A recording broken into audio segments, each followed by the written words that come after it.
Hi, it's Davonna from Witch's Tea Flint.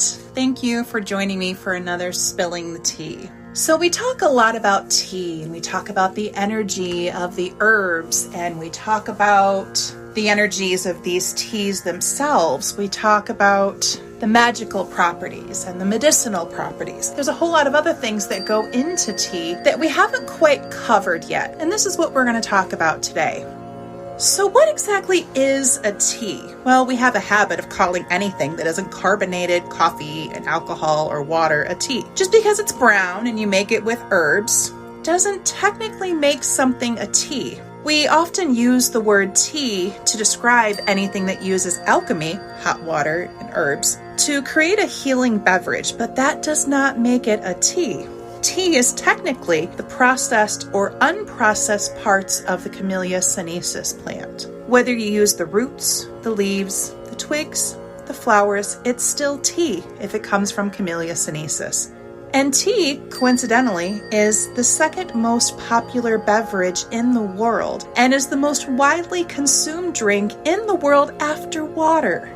I mean, it is water, but it's water with herbs, herbal water. Herb water, but it is the very special and highly coveted Camellia sinensis that makes something a tea. So what's a tisane then? Well, when we say herbs and water, that's what we're technically talking about. A tisane is an infusion of herbs or flowers in water under heat. Now, some of these flowers and herbs can break down well in cold or lukewarm water, but that perfect temperature to brew a tisane or an herbal tea is usually about 200 degrees Fahrenheit for about 5 minutes or less. Why less? Well, some flowers like rose petals, they don't like to be in the hot water for very long. In fact, too long, it bleaches out the color and they get a little slimy. And that ends up affecting the flavor of your tea. It's kind of gross. Even jasmine does not take very long to unfurl. So here's a really good test for you. And it also is beautiful to watch. If you were to get a blooming tea ball, say off of Amazon, or, maybe we could offer some of those in our shop at witchesteaflint.com. What you want to do is run the water through your coffee pot, cleaned, preferably, so you don't mingle the tea with the coffee and no bueno. No. Ew. All right.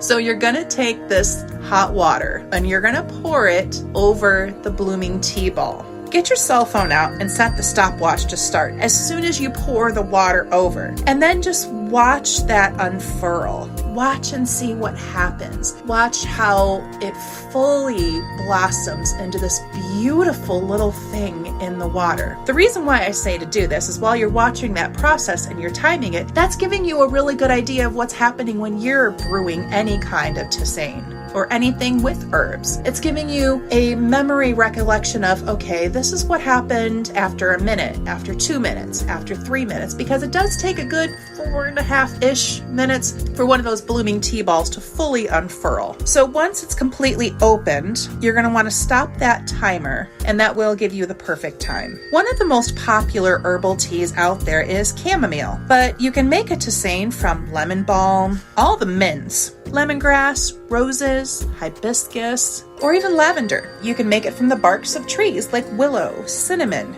maple, slippery elm, cedar, or cherry bark. You can make a tisane from the roots of ginger, ashwagandha, echinacea, or even chicory that you've picked up and dried from your yard. You can make a tisane from dried fruits like cranberries, raspberries, cherries, figs, blueberry, mango, peach, and apple. Cardamom and some other spices also make great tisanes. And most of the medicinal detox teas out there are actually just tisanes, even kombucha, unless you are using something other than the herbs for the kombucha.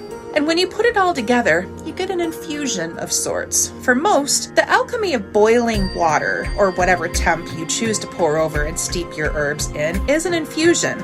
But for us tea makers, it goes beyond that, because when we're making an infusion, we want you to have the entire sensory experience. We want that aroma to flip on that happy switch in your brain that signals that good stuff is coming. We want your mind to be receptive to the healing energy that is about to flood your body and infuse your cells with wellness.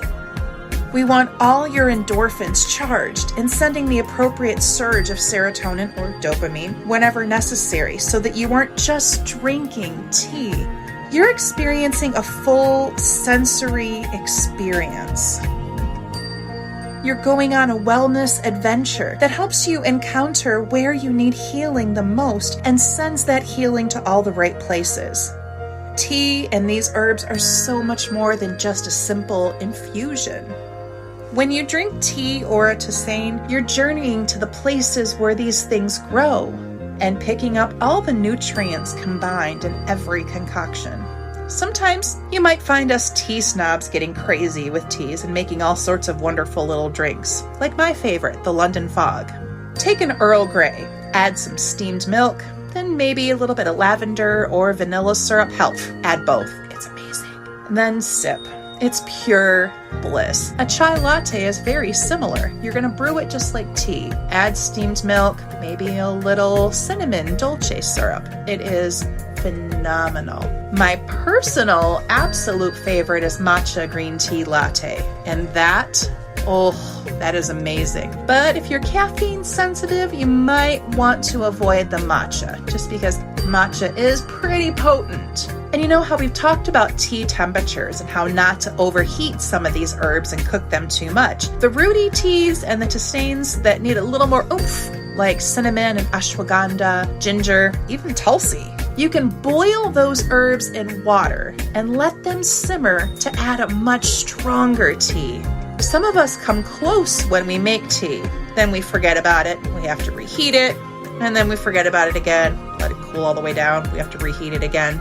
It's similar to the process. Much like when you put clothes in the washer and forget about them and then have to rewash them. The only difference is you're not getting the mildewy side effects because we're getting tea and not having to redo laundry again. Decoctions are just the process of boiling water, or any liquid for that matter, to get the full essence of the herbs. Herbs, spices, and plants that come from trees or root stock, they need a little bit extra brewing time and have special care needs to make sure that you're getting the full benefit. So when you mix these teas or tisanes, you're going to make sure you're getting 100% of that power that they have. So if you're going to go out and ethically harvest your own herbs, spices, or plants, the higher the heat, the longer the time of these roots being brewed under heat helps those roots to break down and gift their goodness to that water. As you are cooking these, the water boils off so that you can really get some good stuff. It's powerful healing. It's also a very witchy process. I mean, do we actually know what the weird sisters were doing in Macbeth?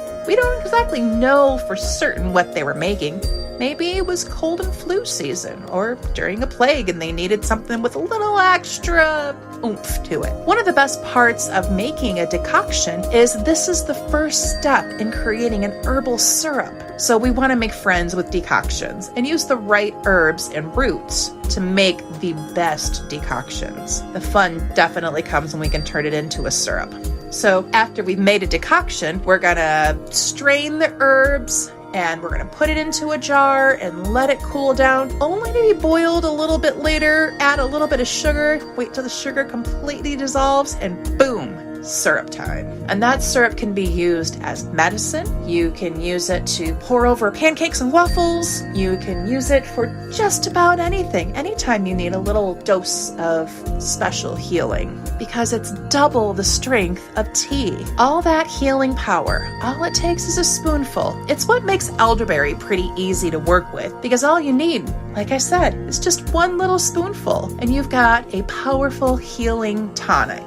Most of these words are pretty interchangeable here, if you haven't noticed. Tea, tisane, concoction, decoction, infusion. But it all changes when you sweeten things up a bit and add heat.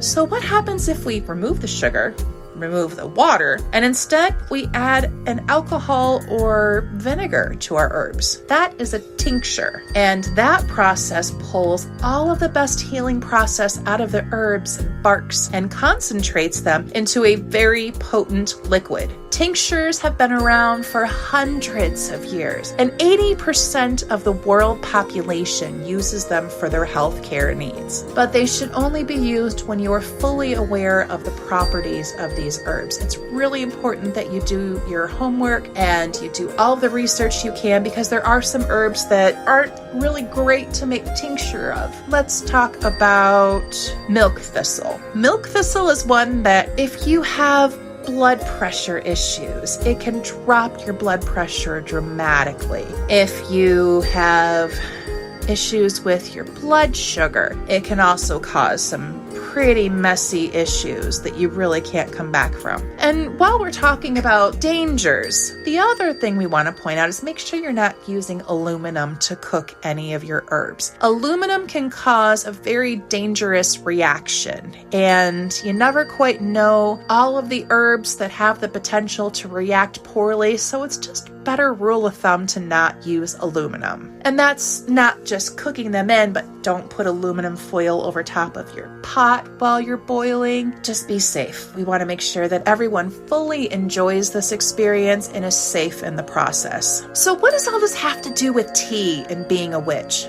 Well, witches are healers, and tea is healing. Herbs are healing. Herbs are magic. They're in our potions. They're in our works that we do. They're used in candle magic because we use oils, and oils come from the herbs. They're in our incenses. They're in our smudge sticks. Herbs and herb magic, and knowing what these herbs do and knowing how to use them, that's all part of the craft and honing your craft. It's important to know all the things that you can do with these herbs, and it's important to know all you can about the healing aspects, as well as the cautionary tales about what not to do. Our herbs and our teas that we make in our store at witchesteaflint.com make great incenses, and you can concentrate them down into tinctures or tonics or syrups if tea is not your thing. Consider this making your magical education that much more well-rounded. I mean, I could tell you 10 different ways to hex someone, but wouldn't you rather know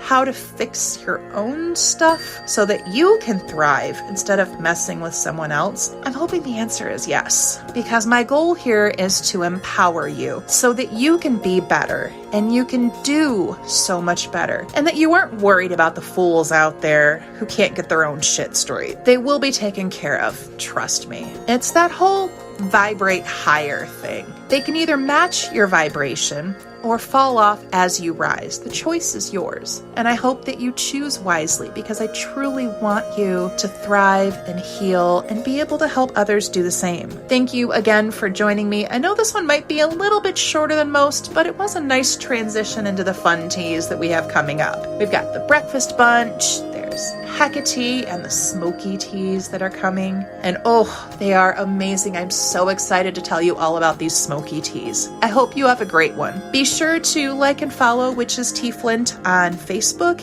Instagram, Etsy, YouTube, and our podcasts so that you can keep up with when we are doing something new. We have all sorts of wonderful things on our website, again, at witchesteaflint.com. On behalf of our astrologer, Leanne, and myself, thank you so much for listening. Be sure to catch another Spilling the Tea on Saturdays. Leanne's Astrocasts are on Facebook on Sundays, and we add another magical musing every Tuesday. We'll talk to you again soon. Have a great one. Stay safe and stay healthy.